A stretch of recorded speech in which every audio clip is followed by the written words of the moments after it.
basic law is kung unsa man ang decision sa pinaka the highest court of the Sharia court, the highest Sharia court. Kung unsa may decision sa Sharia court, immediately executory na siya.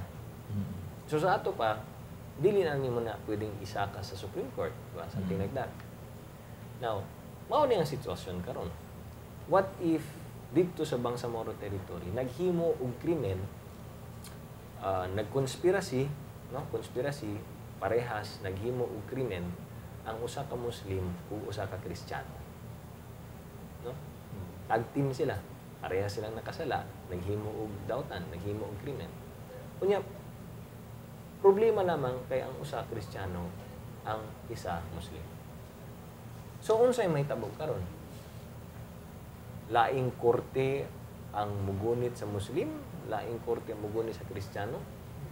Unya laing balaod ang gamiton para sa Muslim, laing balaod ang gamiton sa Kristiyano. What if ang penalty lahi sad? Mas gaan ang Muslim, mas bugat ang Kristiyano. Or mas gaan ang Kristiyano, mas bugat ang Muslim. Wala na tay equality of law sana. Nya kinsay may jurisdiction, ang Sharia court or ang regular courts nato. So medyo libog ta ani ba? And violation po na sa equality of laws nga naa sa atong constitution. Nya pwede ka mag-convert ana kung asa mas gaan. Kung mas gaan para sa Kristiyano, convert tag Christianity. Kung mas gaan para sa Muslim, convert tag Muslim. Pwede ba na? Applicable nga na. Kay exclusive man for Muslims. So there's no, di ba, dili pantay, dili kuan ba? Wala equality ba? So, kuan lang, naalarma lang ko na, uy, lahi man eh. Okay. Base sa religion, violation po na sa Constitution, di ba? Religious freedom. So, mga na, medyo questionable. Okay. Matod ni Senate President Franklin Drilon, no, natong June 17, nga dili daw siya sigurado kung doon na bagyo igong boto ang Senado para gani nga ma-aprobahan ang BBL, Congressman Carlo. Unsa day may tabo pananglitan og aprobahan ang BBL no dito sa level sa House unya dito sa Senate pakyas kini. Unsa may tabo, Congressman? Walay mahitabo. Walay BBL na mahitabo. Because kinihanlan parehas pasado sa House ug sa Senate. Diba?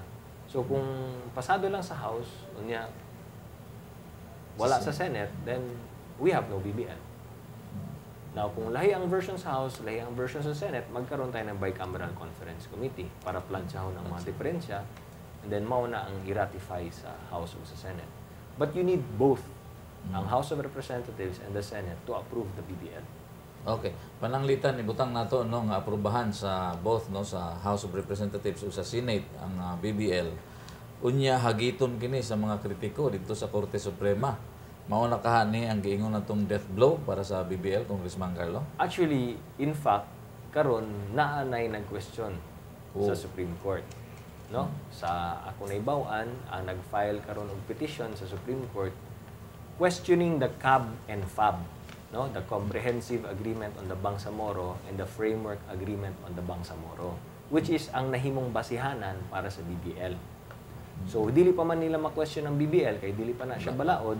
Ang gi-question nila ang CAB ug ang FAB, no?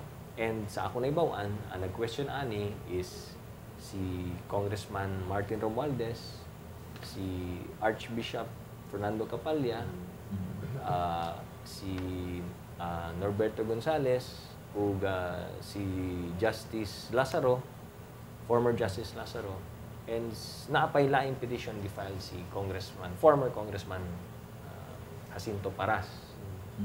So, nag-file na sila karon sa Korte Suprema.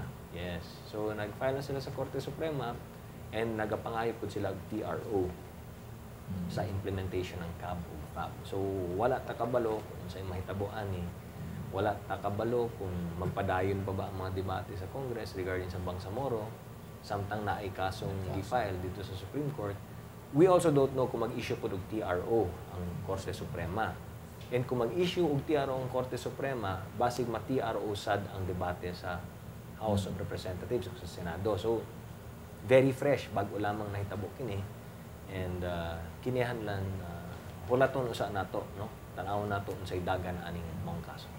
Okay. Diskutan din nato Congressman Carlo Grales kining pipila ka mga balaod doon nga nakasalang diya sa House. Unahon nato tong bills nga gidiskutan diya sa House Committee on Labor kundi ikaw ang chairman.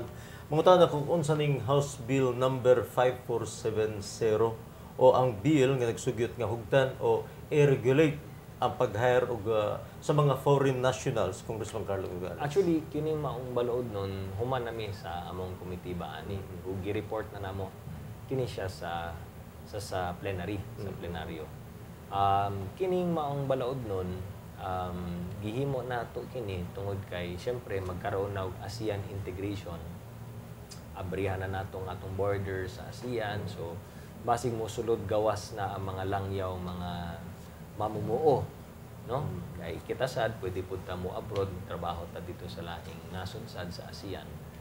Now, gihimo namo kini kay para mas palig-unon pa nato ang atong balaod regarding sa mga foreign nationals na gustong manrabaho dinhi sa atong nasod, no? So, pinaagi sa maong balaod nun, humahimon na siyang balaod ang tanang mga foreign nationals na gustong manrabaho diri sa Pilipinas, kailangan mukuha usa sila og employment permit gikan sa Department of Labor and Employment, no? So dili pwede na moagi lang kag immigration, no? Moagi gid kag Department of Labor para makuha ka og employment permit. And ang DOLE, ang Department of Labor, mo issue lamang siya og employment permit kung walay Pilipino nga mamumuo nga qualified and willing to do the work sa gustong buhaton sa foreign national. And then gawas ani ang foreign national na magtrabaho diri dapat mag-transfer of technology. Kung sa iyang mga nahibaw-an, dapat i-transfer na niya, i-share niya dito sa iyang mga Filipino counterparts. Para dili masyadong dependent sa mga foreign nationals o para ma-level up po nato ang skills sa atong mga Pilipinong mamumuo.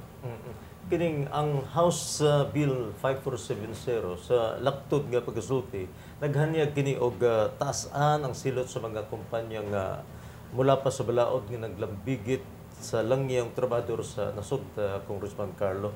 Nagpasabot ba din kadaghang mga kalapasan nga nitabo sa balabayng panahon, Congressman Carlo? Yes, actually, di ba? Na medyo mapansin nato na siya, no? Na yung mga reklamo, no?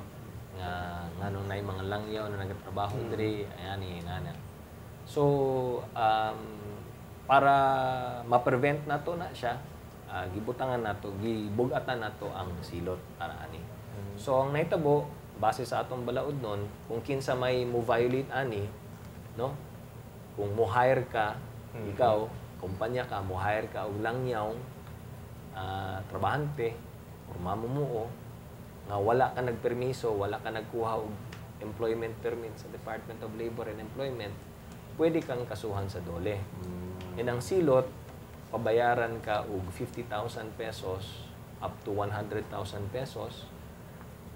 Pwede pud kag prisuhon og 6 ka bulan and 1 day up to 6 years imprisonment or parehas, no? And parehas kasuhan ang kung kinsa may nag-recruit, kung kinsa man tunig hire, appeal ang langyaw. No? And then pagkahuman sa sentensya, katong langyang mamumuo nga ni violate ani, i-deport na to. Pero inighuman na nga makumpleto niya ang iyang sentensya. So bisan Amerikano man na or taga China ba na or taga Taiwan ba na or taga laing nasod ba na, violate siya ana, prisuhon lang gihapon nato dire. Then inighuman, una siya i-deport. Inighuman, deport nato siya. Murag daghan po ta kaming i-follow up nga pagpunta na Congressman Carlo Grales. Pero di na gid nato ka pugan yung susunod tabi sa ato katrumanon. ang kalambuan karatanan. Mga mensahe, kapudong pa ni Congressman Carlo Granza. Yes, daghang kay salamat Zaldi ug Rafi, and of course sa tanan natong mga tigtanaw tigpaminaw karon.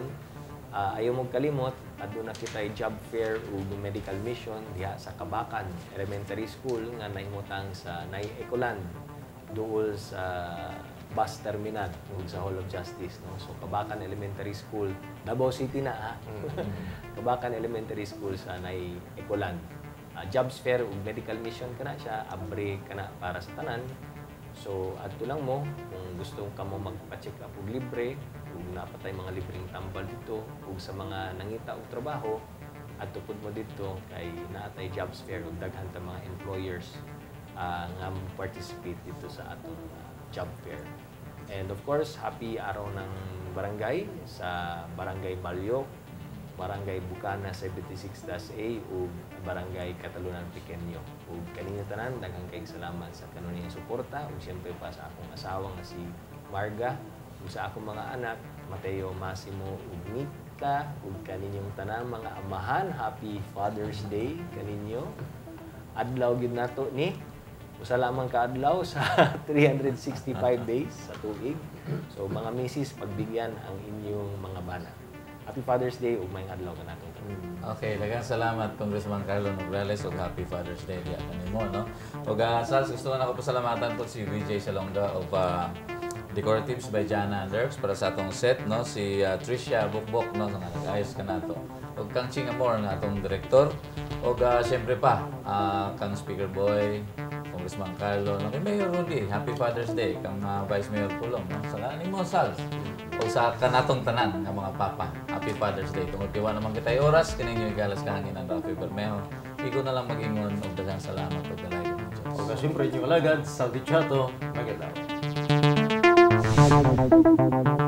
Kalambuan, Dalatana.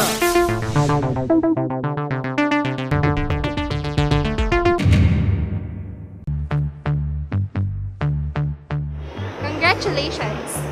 Congratulations! Congratulations! Outstanding! Outstanding! Filipino achiever! In public service! Congressman Carlo Nograles. Congratulations! We are proud of you! We love you!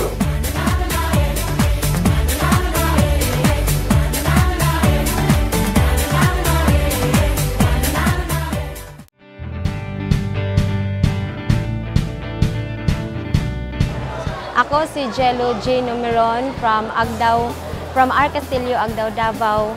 Na ako diri karon sa San Roque Elementary School para mangitag trabaho. Diniabot ko alas 6 sa buntag. And then, lisod kaayo ang pangita og trabaho kay daghan kaayo kay kanang kakumpetensya. Naa kay mga kakumpetensya nga mga college graduate. But then, sa ako ana part, kaluyan, nadawat dayon. Nagpasalamat ko kay Sir Carlo Nograles sa iyang gidala nga jobs fair diri sa San Roque Elementary School. Tungod ani nagkuan ko og trabaho usa ka call center agent sa 611 Global Services. Ako si Jello J. Numeron ug tungod ani naa na ko'y K.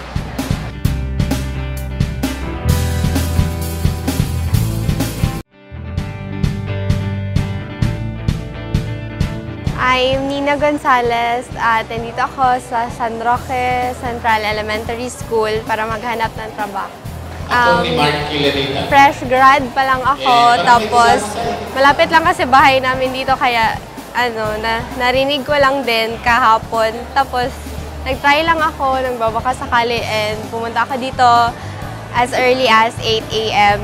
And okay naman ang flow nila sa job fair and I am seeking my first job, of course, and I think ito yung beginning for my career. Thank you kay Congressman Carlo Nograles sa dinala niya na jobs fair dito sa San Roque, and ngayon hired na ako ng Adana Manpower Services. I am Nina Gonzalez at karon na anak ko'y Kate.